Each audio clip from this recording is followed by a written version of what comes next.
What's up, everybody?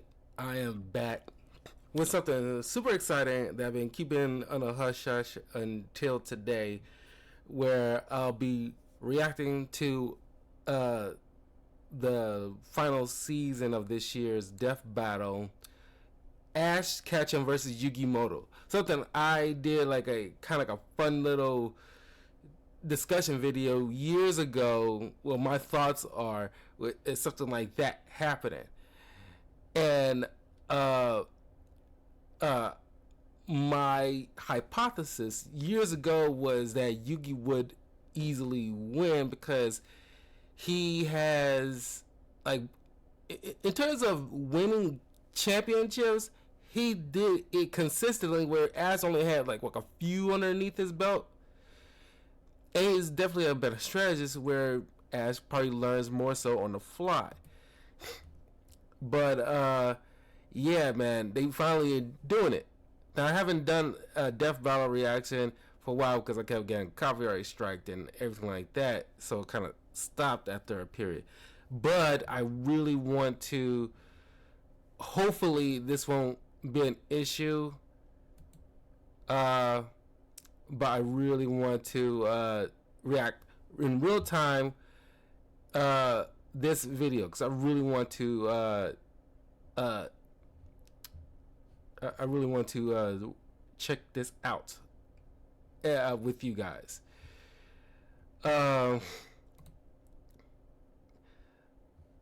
Okay, here we go. When you've got a classic ride, you make time to work on it.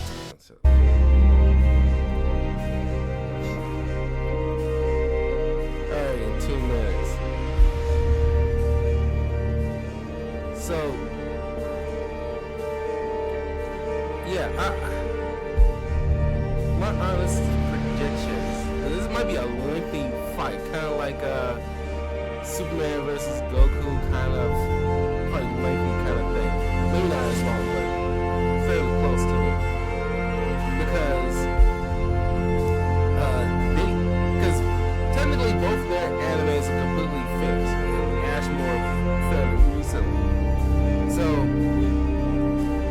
they probably deep diving on in the anime. They also included season 0 of Yugi, but they also are definitely gonna have to dive into the mangas, their respective mangas, because people suspect, like, oh, there's nothing that Ash can do against Yugi's magic. But keep in mind, if you follow not only the anime but the movies, Ash have encountered a fair bit of magic here and there in the Pokemon world. It does exist, but I'm not sure if he dealt with the same type of magic that's close to what Yugi deals with, like with the Shadow Realm and stuff like that, or like a mind crush. I'm pretty sure there's like certain Pokemon or some type of entity that does something akin to the mind crush. But what it boils down to me is experience, and I think, sure, as start his Pokemon journey at 10 years old, and confronted a lot of different trainers and different spiritual beings, Pokemon. But also,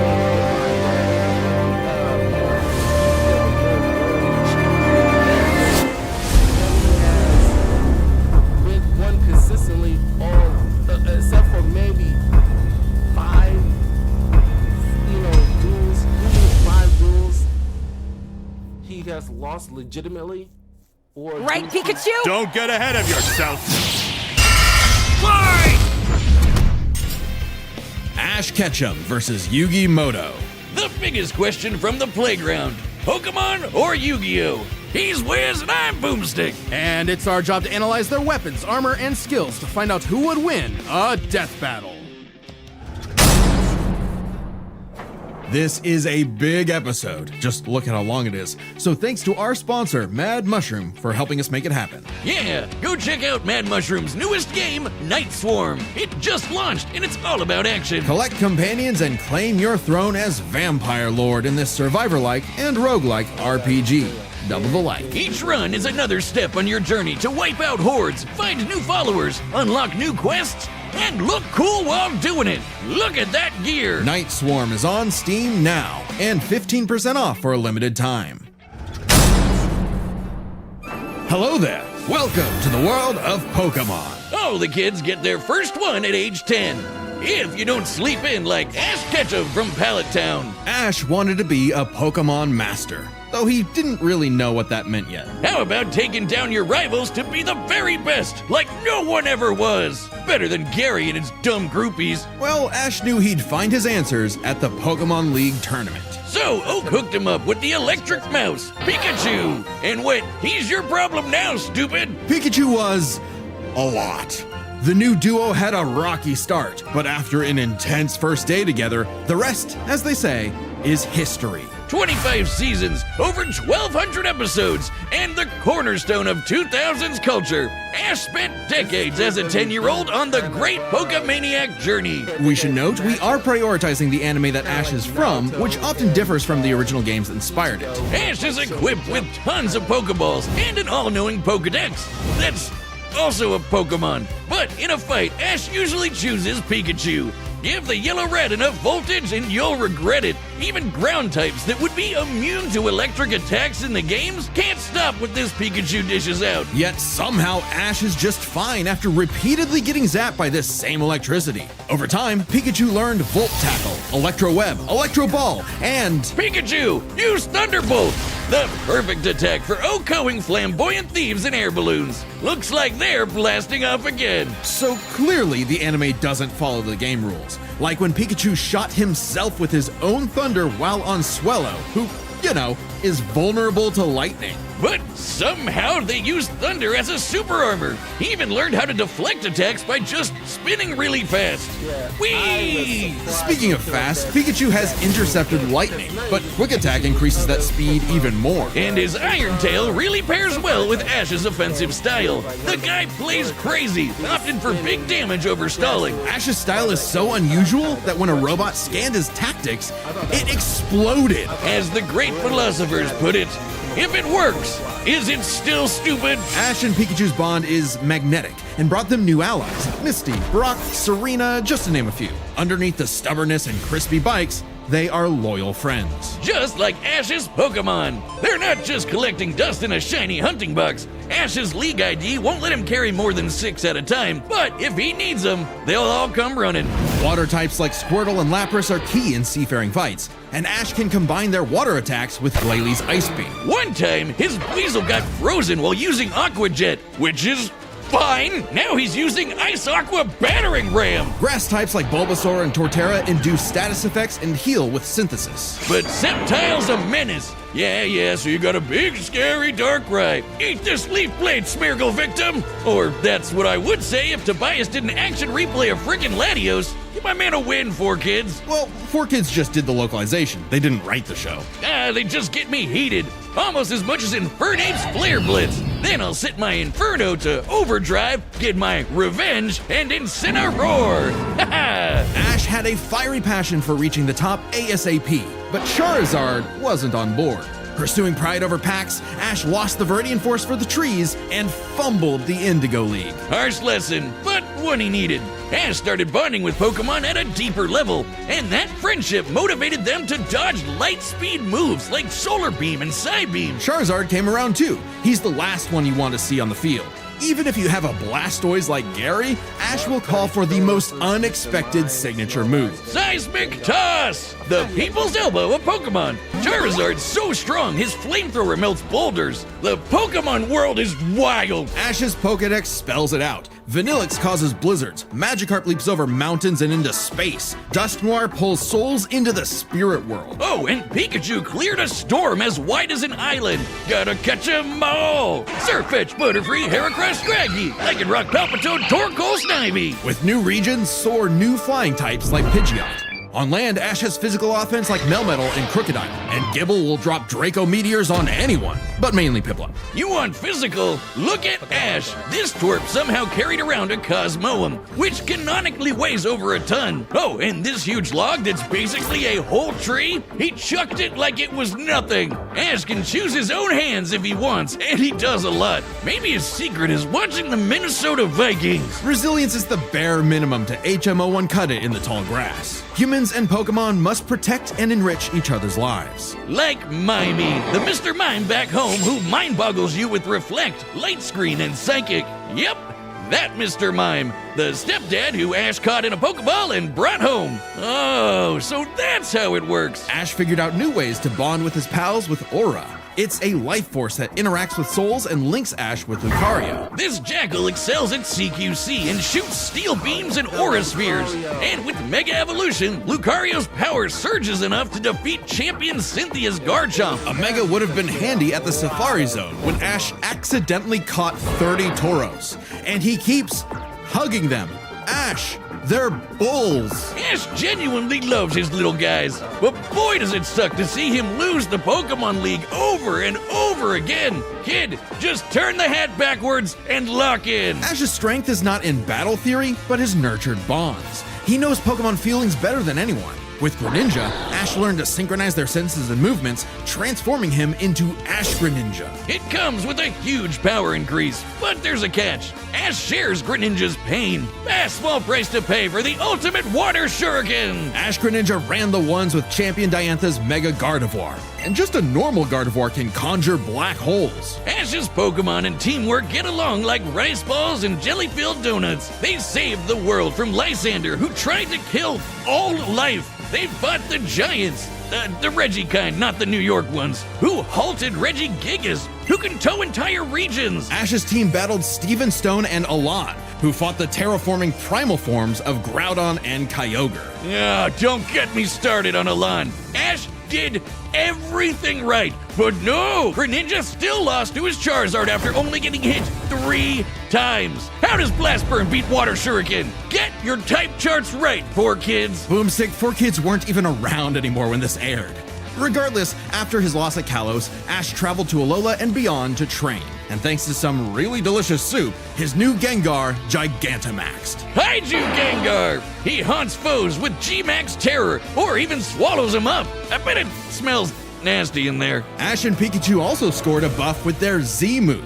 All they need is a power ring, some JoJo poses, and Thunderbolt will evolve into 10 million volt Thunderbolt! This Rainbow Lightning is their ace. You see this coming? You're cooked. Absorb electricity? Cooked. Fused with an Ultra Beast? Cooked. Ash journeyed so much that monsters from another dimension are nothing to him. Naganadel is a poisonous sniper, and Solgaleo is basically the sun god, a legendary Pokemon whose Sunsteel Strike lights up the universe. Ash got a god in his bag for just being a nice dude. Smell you later, Gary. In fact, when Ash and friends band together, they can halt Dialga's Roar of Time. And Dialga literally controls the concept of time.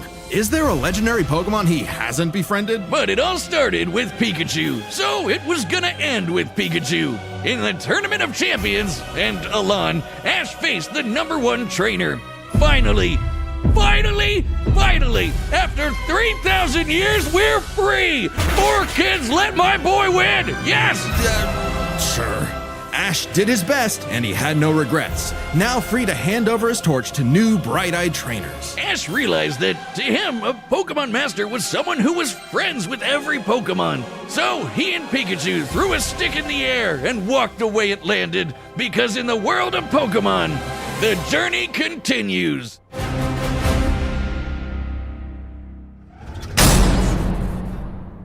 If you want to travel the world like Ash or look as rad as Yugi, then we've got the threads for you. This battle is sponsored by Quince. You'll like this. A bunch of Death Battle staff have owned Quince stuff for ages, so we know it's legit. Quince makes it easy to look sharp, feel good, and find gifts that last. From Mongolian cashmere sweaters to Italian wool coats, Quince pieces are crafted from premium materials and built to hold up without the luxury markup. Nice! This is totally a Kaiba fit right here. Just gotta pop up that collar. Quince makes the essentials every guy needs. needs: denim, chinos, down jackets, wool top coats, and leather styles built to last, just to name a few. Each piece is made from premium materials. Oh, and by cutting out the middlemen and traditional markups, Quince delivers the same quality as luxury brands at a fraction of the price. So get your wardrobe sorted and your gift list handled with Quince. Don't wait. Go to quince.com/deathbattle for free shipping on your order and 365-day returns. Now available in Canada too. That's QUINCE.com/deathbattle. Free shipping and 365-day returns. Quince.com/deathbattle.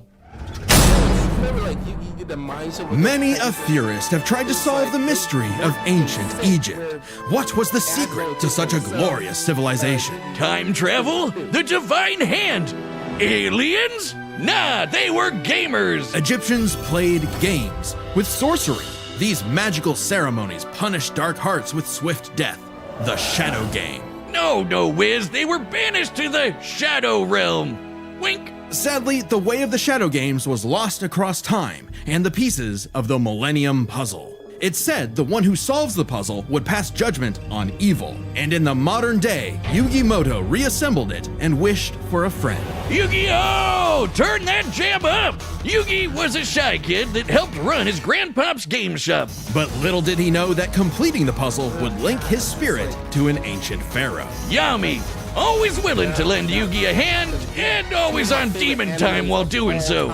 He's anime Jigsaw. Yami wants to play a shadow game. Whether it's griddle air hockey, Mario Party with chloroform, or the game that would take his world and ours by storm, Duel Monsters. It's a summoner's war. Time to send monsters to the graveyard and take your foe down to 0 life points. When Yugi's grandpa was kidnapped by the deranged CEO Seto Kaiba, Yugi knew it was time to knock him down the only way he knows how: playing a children's card game. And for his L, Kaiba was given a penalty game. Lose or cheat against Yami at your own peril. With the puzzle, Yami can punish you in some seriously messed up ways. Illusions of being set on fire, swapping your soul, or the infamous Mind Crush. The Millennium Puzzle does far more than force hallucinations. It brings monsters to reality, forms barriers, manipulates probability, and seals away spirits. You can't buy this. It and 6 other Millennium items are juiced up by ghosts.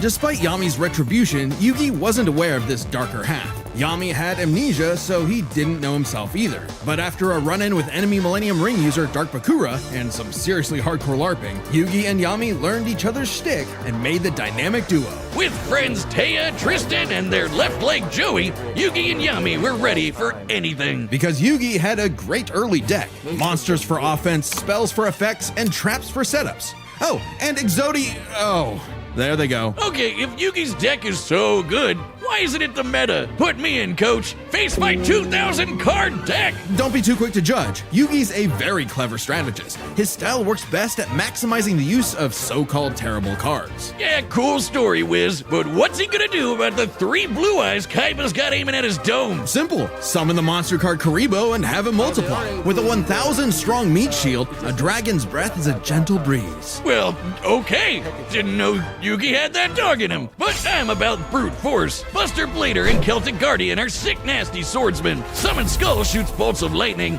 and the giant soldier of stone can destroy moons.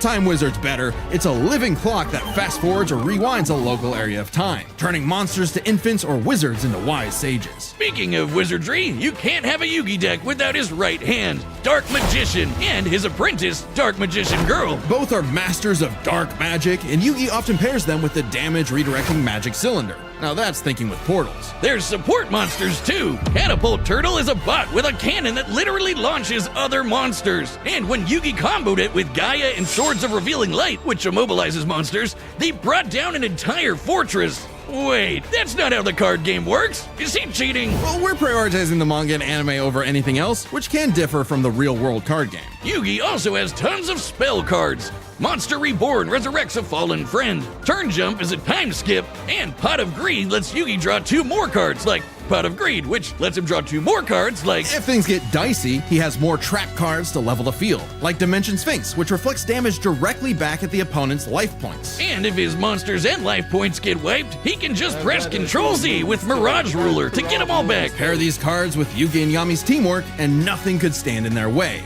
Not even the game's own creator, Pegasus. Get this, Pegasus can read minds. So in their duel, Yugi and Yami kept swapping souls Freaky Friday style, trusting each other to pick up on the strategies they left behind. And the mind reader was stumped. Yeah, they cheated. No, Pegasus was reading their minds.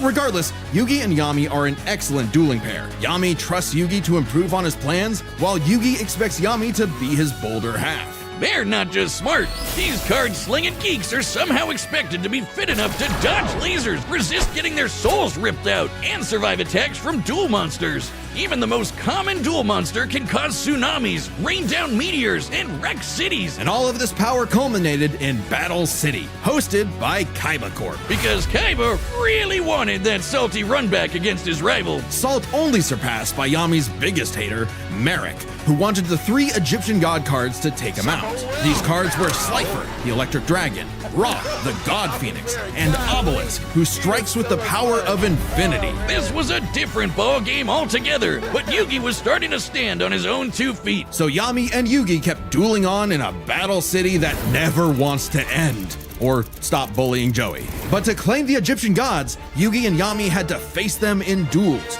pulling off some ridiculously high IQ plays. When battling Slifer, they used a handful of weak cards to create an infinite combo of attacks that went past the god's limits. And later, Yugi combined Dark Magician and Dark Magician Girl's magic into Black Burning magic, promptly defeating Ra. This ain't new for the magicians. In the movie Bonds Beyond Time, they did something similar against Paradox. It's kinda crazy that together, the magicians can defeat the 10-star gods, which are way stronger than mid-tier monsters that are 5 to 9 stars. Mid-tier cards aren't pushovers. Darkhold Dragon is a sentient black hole, planet alignment moves solar systems, and Jaden's Glow Neos destroyed a relativity field that spawned an entire universe. But at the top would be the great evil god Zork, who showed up to plunge existence into the realm of darkness.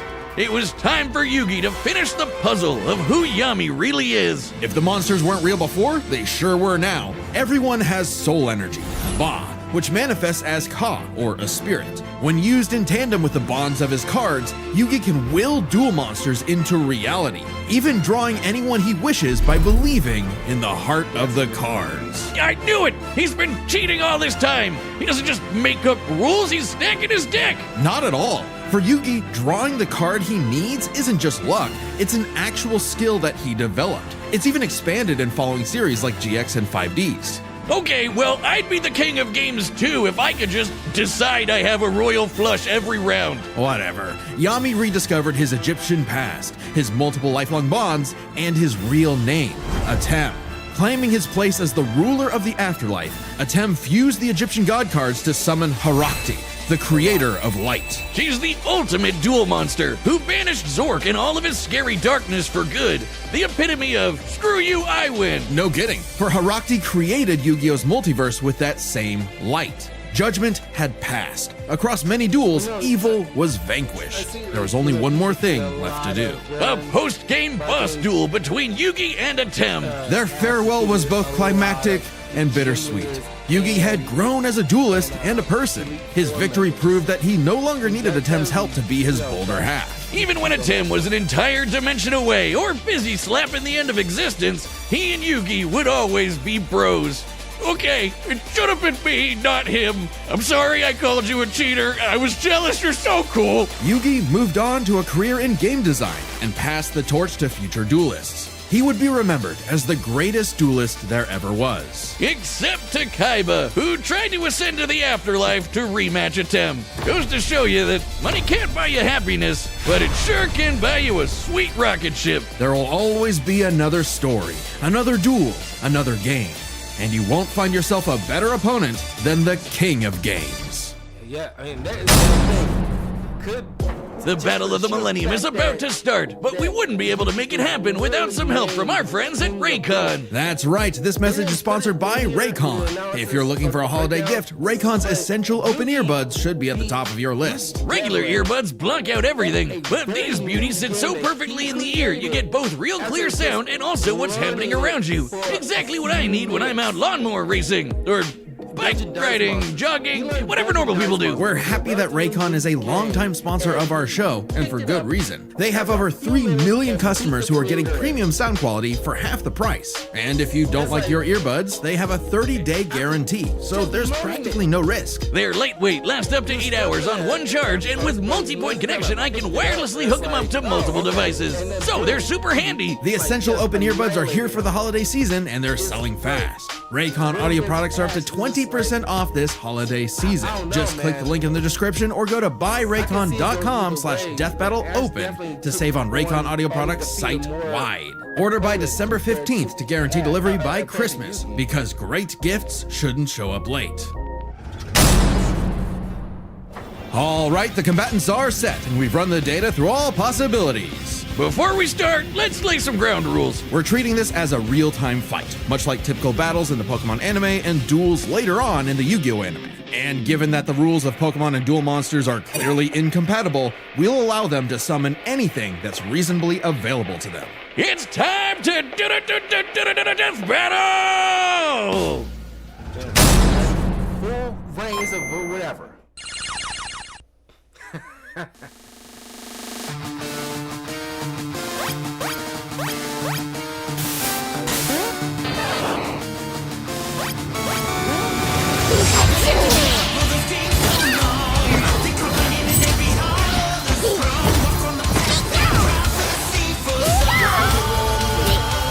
You okay, Pikachu? This Furon 4 is tricky. Hang in there! You have Spirit, but I have Lightning Blade and Excalibur to boost my attack, and I set one card face down to end my turn. Whoa! Okay, guys, it's our turn now. Pikachu, throw him off with Quick Attack! Everyone else, back him up!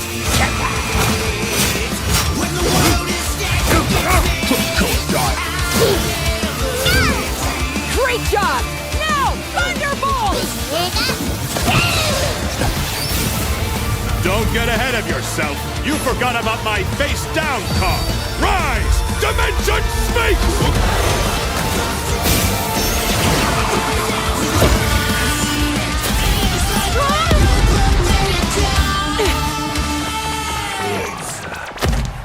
Oh, I get it. Good thing we brought them all, right, Pikachu? What do you mean, them all?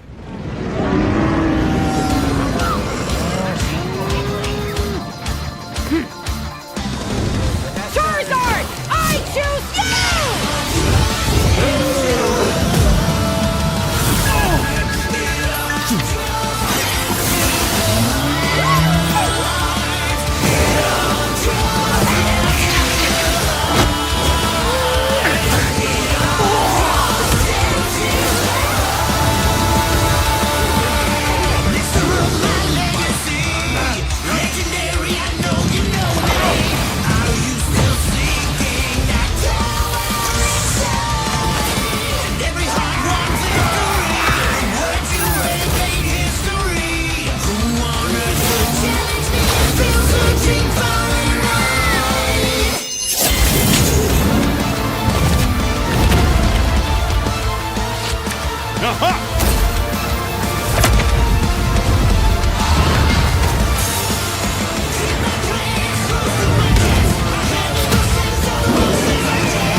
I'm sorry, partner.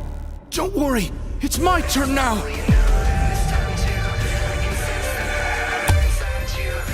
I just need to believe in the heart of the cards.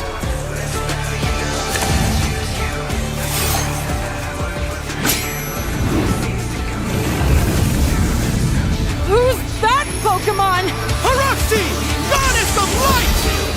This is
was an awesome duel, Ash.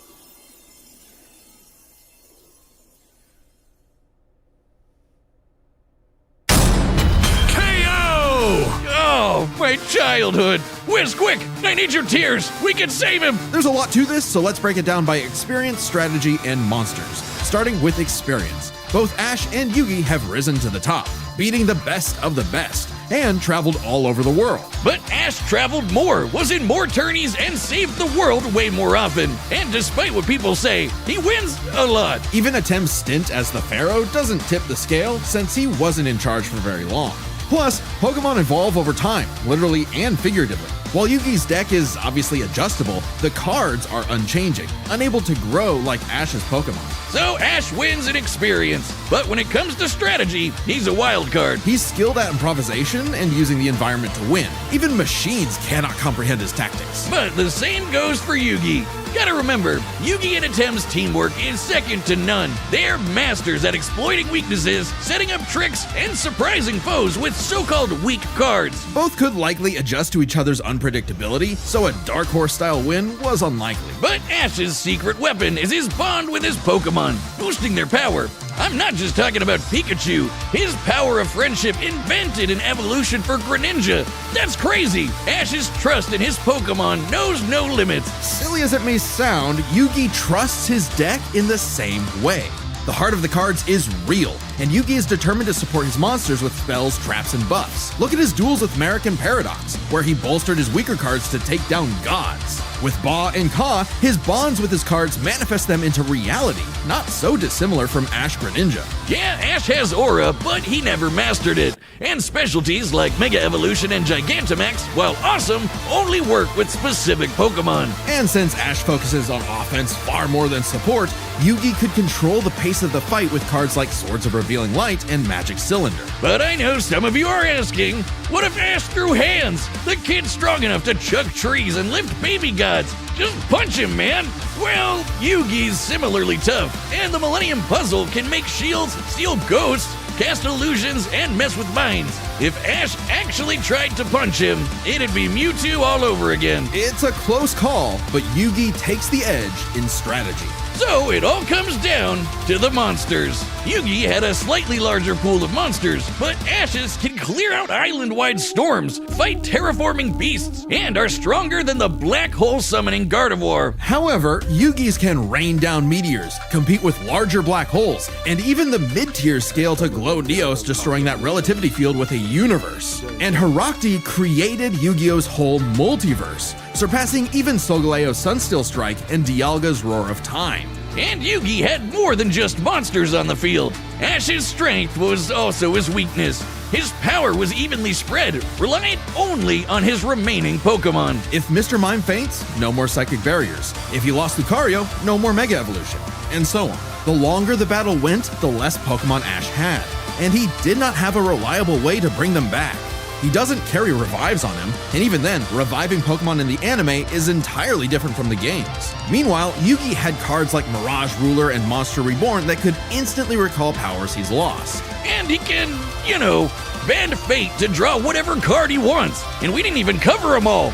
Really, Yugi's deck has no pathetic cards. Exactly. Yugi's versatility and power swept Ash's options, giving his monsters the lead. He just needed the right moment to knock Ash stone cold. That was a good attempt at a pun, Wiz. You might not think it's Pharaoh, but Ash got Yugi owned. The winner is Yugi Moto.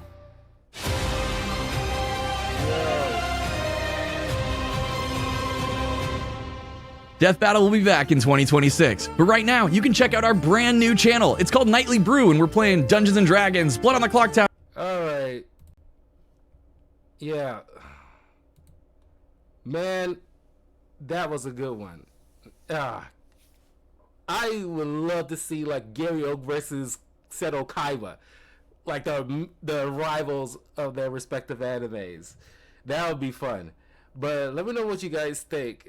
Do you agree? Because I knew Yugi probably would win. It's like deep down, because it's like his strategy is just so unprecedented. But I didn't also account for the fact that he has status boosters while Ash doesn't utilize his universe's status effect like revives and potions like that. I'm pretty sure he has from time to time, but it's not, as continuous. Like Yugi often use Monster Reborn or other status boosters, so as more like a bulldozer in that kind of way. Yugi, make sure he adjusts to whatever thing he needs. He isn't like a bull in a china shop. But anyway, hopefully I can post this and it won't be an issue. But I just really wanted to do this. I had to do this because it's like something I asked for this many years ago because I think it was like a good idea. But leave a comment below. Let me know. Do you agree? Do you disagree? Oh God, it still hurts a little bit because this is your childhood, But anyway, I'll see you guys later. Peace.